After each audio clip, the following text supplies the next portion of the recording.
Bismillahirrahmanirrahim. Assalamualaikum warahmatullahi wabarakatuh. Selamat datang di The Four Meaning Podcast. Saya Gina. Saya Nuke. Di episode kali ini kita akan membahas tentang salah satu UMKM yang ada di Dekra Nasda Jawa Barat, yaitu Z by Zen. Nah, kita bakal ngobrol langsung nih bersama owner Z by Zen, yaitu pastinya namanya Kang Zen. Selamat datang Kang Selamat datang Zen. Kang Zen. Halo Kak Gia. Ya. Nah, kita pengen tahu sebelumnya bakalan ngupas tuntas, bahas pecah pokoknya tentang Z by Zen ya. Izin ya Kang ya untuk banyak Mangga. nanya nih tentang Z by Zen biar bisa ngeinspirasi teman-teman yang ada di sana. Nah, pertanyaan pertama, aku punya pertanyaan. Ini kan namanya Z by Zen ya. Z by Zen itu apa? Dan kenapa harus Z by Zen? Jadi Z by Zen sebenarnya diambil dari inisial nama, bukan inisial sih, bagian dari nama. Oh, bagian Nama dari lengkap nama. saya kan Yohni Zen. Jadi biar lebih gampang panggilnya ya udah Z by Zen aja gitu. Karena basically saya suka yang simple-simple, ya udah pendek aja namanya. Yang penting mudah diingat ya Kang ya, Z Iya, by betul. Zen. Z Iya. by Zen. Jadi abjad terakhir dalam alfabet ya Z by Zen. Oke. Kita pengen tahu nih perjalanan bisnis Kang Zen mulai dari awal. Sebelumnya emang sudah bergelut di bidang fashion atau gimana Kang? Sebenarnya background saya itu pendidikan sih keuangan. Jadi saya lulusan sarjana keuangan, sarjana ekonomi. Oh, sarjana ekonomi. Jurusannya akuntansi. Jadi dari awal lulus sampai terakhir kerja itu selalu di bagian keuangan. Jadi nggak ada kaitannya sama fashion sebenarnya. Terus kenapa Kang bisa tertarik di fashion gitu? Tertarik di fashion berawal dari kebutuhan sebenarnya. Berawal dari Siapa, kebutuhan. Kang? Jadi kebutuhan saya dulu ya. Jadi Oke. waktu kerja itu saya tuh pengennya pakai baju tuh yang pas, enak, nyaman dipakai dan nggak banyak yang nyamain.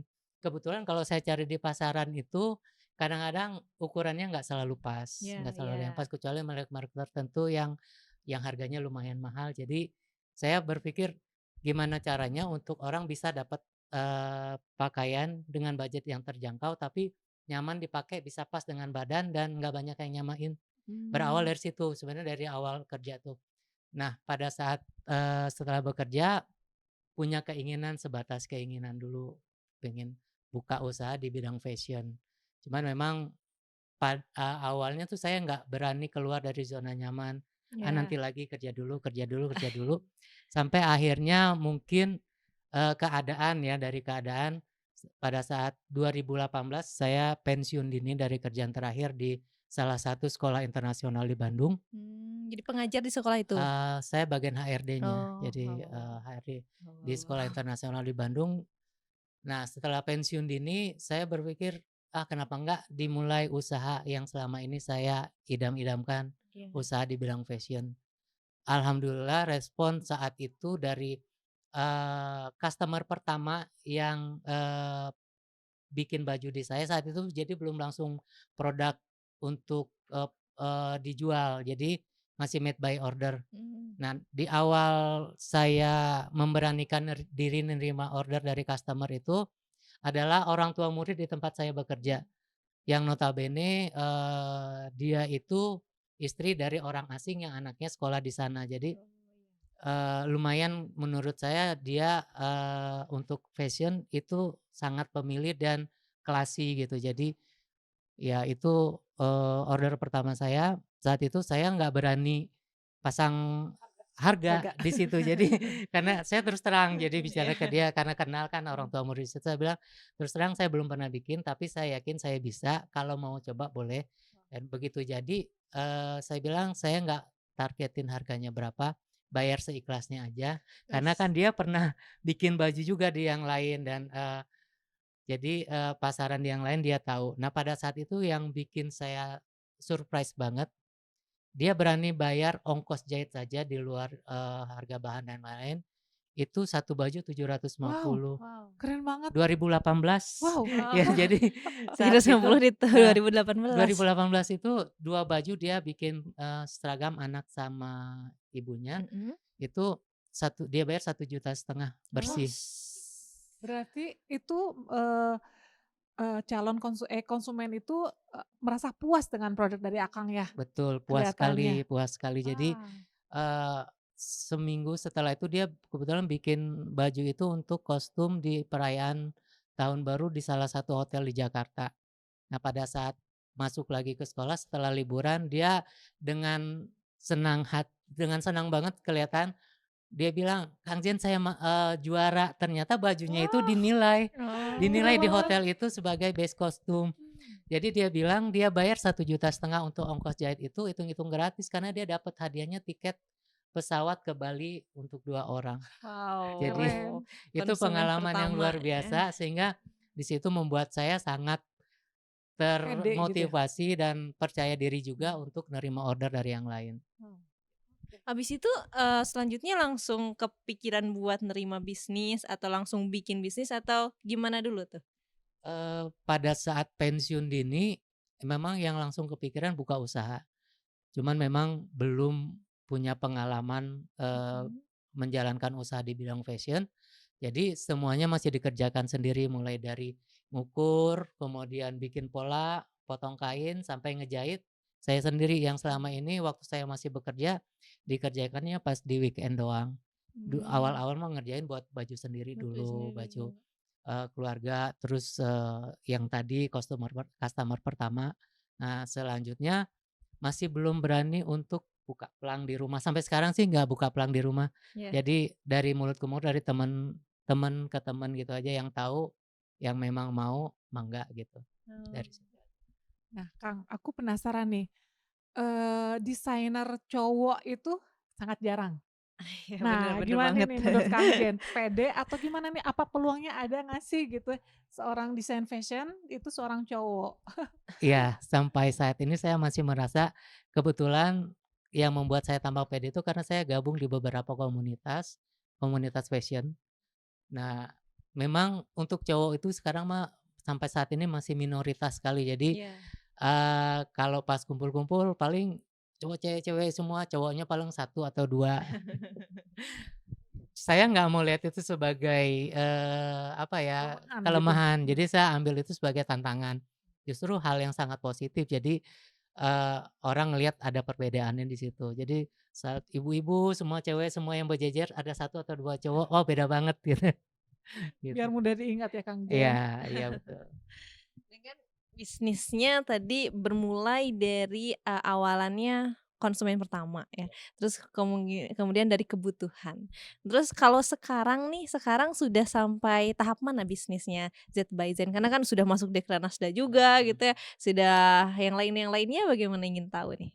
Mmm, kata orang kan memang nggak boleh berhenti belajar ya. Iya, Nah, dalam tentu hal ini juga pasti. fashion apalagi di dunia fashion itu sangat Cepat. dinamis, dinamis selalu berubah. Mhm, Kita bilang kita bagus di sini nih sekarang, besok ada lagi yang lebih bagus. Jadi bagaimana bagaimana caranya biar kita meningkatkan skill kita, tetap mhm, update tentang tren, mhm, kemudian, model-model apa yang disukai oleh konsumen. mhm. Jadi sampai saat ini terus belajar dan berusaha untuk terus mengembangkan. Nah, salah satunya tuh ya ikut di sini nih, ikut Iya. di Dekranasda, kemudian sekarang udah buka toko di Baltos. Wis. Nah, ini dalam on proses kita mau masukin di beberapa hotel di Bandung Wow. Wih, Wow lewat, wow keren. wow, keren lewat banget. Telatah Nusantara. Jadi ada Mmm. di sana yang menampung produk UMKM yang terseleksi Mhm, untuk bisa dipajang di lobi hotel mmm. sehingga tamu-tamunya juga bisa Sambil belanja beli gitu belanja ya? di situ. Nah, kalau misalkan bisnis Zen by Zen ini Step sendiri by oh, step. Z by Zen, mohon maaf. Z by Zen ini punya value yang uniknya itu apa? Mhm. Yang paling unik gitu, yang bisa bedain ini dengan yang lain? Ya, awalnya basically dari made by order. Jadi kita bikin berdasarkan pesanan. Jadi customer datang diukur Mhm, maunya gimana atau kita sarankan model yang bagus seperti apa, baru dibuat. Jadi yang paling utama sebenarnya nyaman pas dipakai oleh konsumen. Nah, tapi kalau untuk kita produksi yang mhm, kita pajang di toko kan nggak mungkin seperti itu semuanya kan. mhm. Nah, untuk membedakannya desainnya itu memang saya buat sendiri. Jadi Desain baju ya Kang? Oh iya. desain bajunya dibuat sendiri, kemudian pemilihan bahan itu kita, sedapat mungkin menggunakan wastra Nusantara yang akan dikombinasikan dengan bahan-bahan modern juga. Jadi bisa menjangkau semua kalangan, artinya dari anak-anak sampai dewasa, orang tua pun bisa pakai. Nah, kayak yang sekarang kita pakai ya Teh Gina, Iya. Mhm. ternyata, pas sekali nyoba, plek, kok enak banget ya dari cutting-nya Mhm. itu, dari motifnya, dari modelnya itu enak banget Kang Jen, bener. Alhamdulillah, Ini nuhun. desainnya Kang Zen? Iya, desain Yang sendiri. kombinasi dari batik polos ini Mhm, juga Kang Zen? iya. Jadi, Wis, keren. kalau untuk yang desain saya sendiri sih basically saya suka yang simple sebenarnya. Tapi Mmm. kalau untuk yang pesanan customer, kita tidak menutup kemungkinan untuk ngikutin apa yang konsumen mau. Jadi kalau untuk yang Teh Gina, pakai ini pakai batik. Batiknya memang batik, cap, Batik cap. dan pakai kombinasi bahan linen. Yang Jujur nih, TUK juga pakai gitu. Jadi mhm, kombinasi batik cap, kain polosnya, dan sengaja kadang-kadang kita bikin kayak ini aksen kombinasinya iya, dengan hitam dan kombinasi polos ini ya sedapat mungkin biar untuk saat ini nggak banyak yang nyamain pasti, Mmm, tapi bakalan ada yang bisa niru juga. iya. Cuman, untuk sentuhan tangan itu pasti akan berbeda. Jujur nih kalau misalnya kita pakai batik nih, apalagi oh, Gina ya, Mhm. Gina kan masih muda nih ya. Jadi kalau misalnya pakai batik biasanya suka agak gimana gitu, tapi pakai ini kayak, ini matching ya? nggak terlalu kayak tua banget gitu Mhm. kesannya, jadi enak juga buat dipakai ke mana Iya, gitu buat kita. iya betul. Berarti, apa ya, untuk target pasarnya sendiri ini kemana aja nih? Siapa Untuk saja? target pasar sebenarnya yang lebih, banyak sampai saat ini tuh lebih banyak dari usia 25 sampai 45 tahun. Artinya, Ah, untuk yang sudah bekerja, kadang-kadang kalau untuk anak-anak kan pasti orang tuanya yang beliin ya. Meskipun untuk sekarang Mhm, ini anak-anak tuh sudah bisa milih sendiri. iya, pengen Dan model. pengalaman saya tuh kadang-kadang memang kalau untuk yang bikin baju, anak-anak tuh suka pengennya yang udah jadi, pengen lihat biar langsung dicobain bisa iya, pantasnya gimana. Iya. Nah, berkaitan dengan hal tersebut saya bikinnya gimana caranya biar anak-anak tuh pede makainya. mhm, Dan bener tuh. saat ini juga kebetulan karena saya, berusaha untuk membuat yang agak berbeda dengan yang lain, konsumen, saya banyak juga yang dari kalangan MC, Iya. artis gitu, penyanyi yang memang bikin nggak mau disamain, Mmm, jadi bikinnya tuh yang unik dan mereka kadang DM, "Kang ada yang baru nggak Kang? Ada yang ini atau ada yang bisa saya pakai untuk acara ini nggak?" Gitu. Kadang-kadang mereka pesen memang untuk event-event tertentu.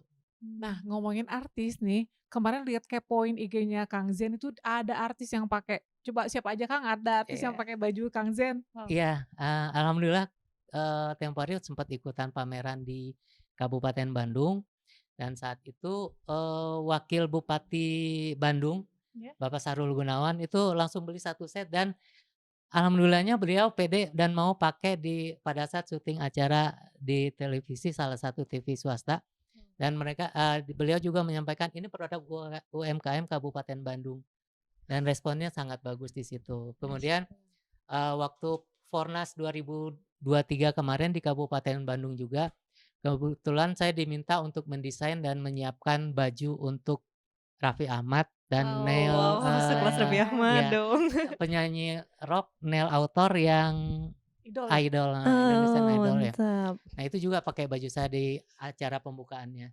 Jadi alhamdulillah Mmm, di situ dia balik lagi dengan kolaborasi beberapa, Mmm, pihak, mhm. alhamdulillah sukses dan tampak antusias gitu, mereka juga alhamdulillah, suka makainya gitu. wow wow wow, keren Nah, sih. jadi faktor pendukung dari pemerintahan seperti kedinasan itu sangat pengaruh ya dalam pemasaran produk ya Kang? Betul, Ya? jadi, sampai saat ini saya tetap yakin bahwa silaturahmi namanya kita, berkolaborasi, Mhm, relasi itu aset yang luar biasa Mmm, dan ya bagaimanapun kita tidak bisa lepas dari interaksi dengan semua orang kan. iya, Jadi ya beberapa yang tahapan yang saya lalui itu memang nggak lepas dari kerjasama dan bantuan dari berbagai pihak.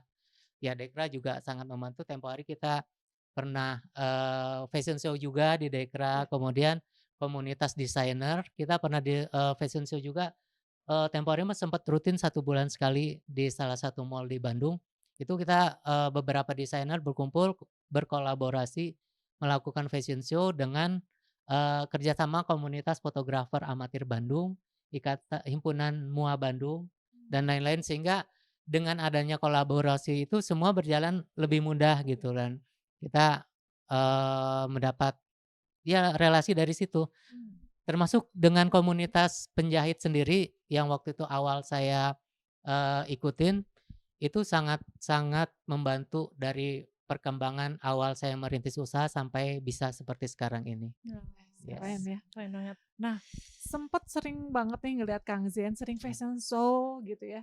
Terus ada efeknya nggak sih Kang fashion show itu terhadap produk, terhadap penjualan, terhadap branding, ada pengaruhnya nggak sih? Berpengaruh sekali justru, berpengaruh sekali. Jadi saat kita fashion show tuh kita bisa ngelihat tuh kalau baju kita dipakai orang, Mhm, tuh kelihatan banget di situ kan. mhm. Kemudian respon dari penonton, bahkan dari beberapa model atau ibu modelnya gitu. Kadang pernah tuh saya baju lagi dipajang seperti ini nih, mau fashion show kan kita gantung dulu Iya. sebelum dipakai oleh modelnya.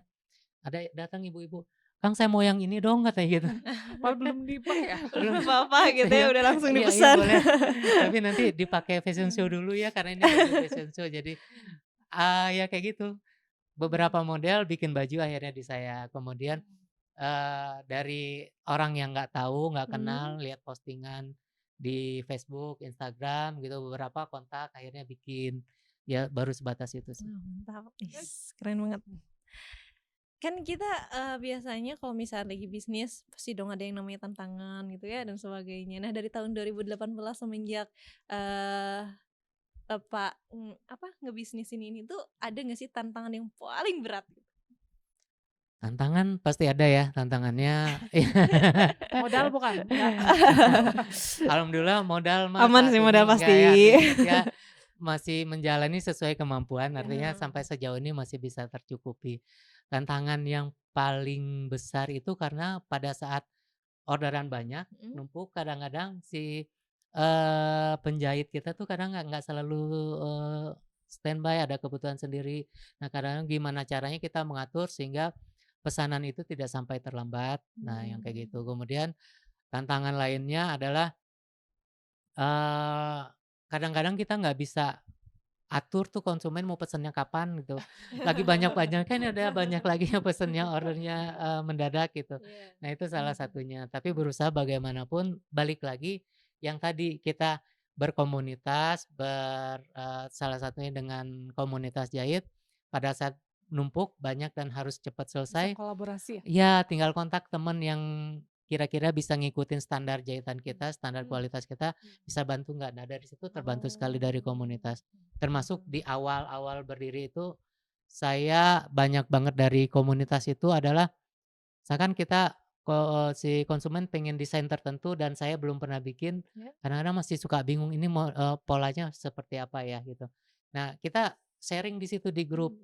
Ada yang bisa bantu kadang mereka kasih masukan tuh benar-benar bermanfaat banget, dan itu mereka tidak ragu-ragu untuk berbagi, saling saling memberi, saling mengajarin.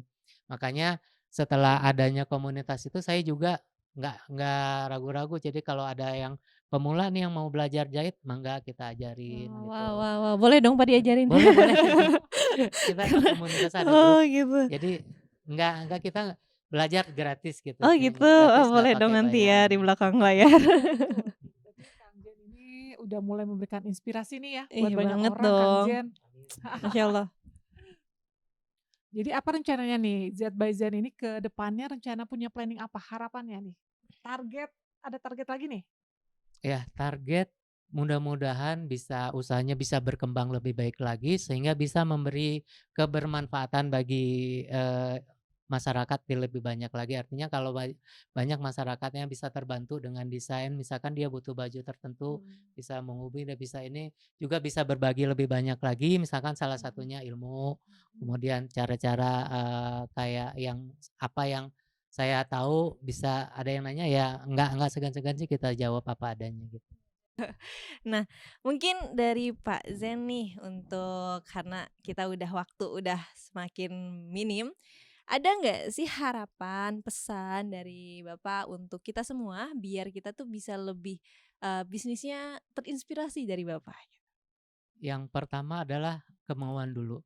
Kalau ada kemauan insya Allah pasti ada jalan. Dan kalau misalkan kemauan atau niatnya muncul belakangan, kayak saya sebenarnya niatnya udah lama, cuman keberaniannya muncul belakangan pada saat udah pensiun, Iya iya udah iya. umurnya sekian baru keluar. Jangan pernah takut untuk memulai. Jadi tidak ada kata terlambat untuk memulai sesuatu yang baik, insya Allah ada jalannya. Keren banget ya. Jadi walaupun mulai bisnis di usia yang sudah lanjut juga tetap semangat Kang Jen. Ya, Tetap semangat, semangat. insya Allah Oke. semangat. Ada ini Instagram atau apapun itu yang bisa disampaikan kepada teman-teman semua? Oh ya, Z by Zen itu Instagramnya Z_by Zen, Nah, disatukan semua. Z_by_Zen. Kemudian Facebook, karena zaman dulu ya masih Ya. Facebook dulu. Sekarang Nah, juga iya. kata siapa? Facebook Jadi masih ini. konsumen terbesar di awal tuh dari Iya, Facebook. iya. Jadi sempat dari Malaysia, dari mana tuh order Dari pernah dari Facebook kenalnya. Hmm. Facebooknya Yohni Zen, spasi Zen itu. Spasi Zen.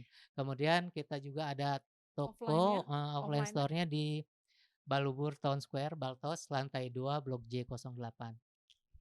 Nah, jadi buat teman-teman nih yang pengen tahu lebih lengkap tentang Z_by_Zen atau mau bikin karena produk-produknya yang limited itu, maka silahkan untuk hubungi kontak-kontak yang ada dari Z_by_Zen, oke? Dan sebelumnya terima kasih banyak ya Pak ya Sama-sama. sudah mau ikut serta dan Iya. sharing di podcast kita kali ini. Alhamdulillah. Dan makasih juga buat teman-teman semua yang sudah dengerin episode kita tentang UMKM Inspiratif Z_by_Zen.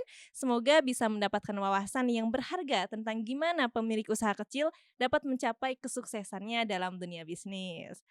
Nah, buat teman-teman nih yang memiliki pertanyaan ataupun pengen berbagi cerita UMKM atau inspiratif lainnya, atau teman-teman sendiri yang jadi UMKM-nya, jangan ragu buat hubungin kami melalui email atau media sosial kami. Kami bakalan seneng banget mendengar dari apa yang teman-teman sampaikan, dan mungkin kita akan menampilkan kisah kalian dalam episode yang akan mendatang. Terima kasih.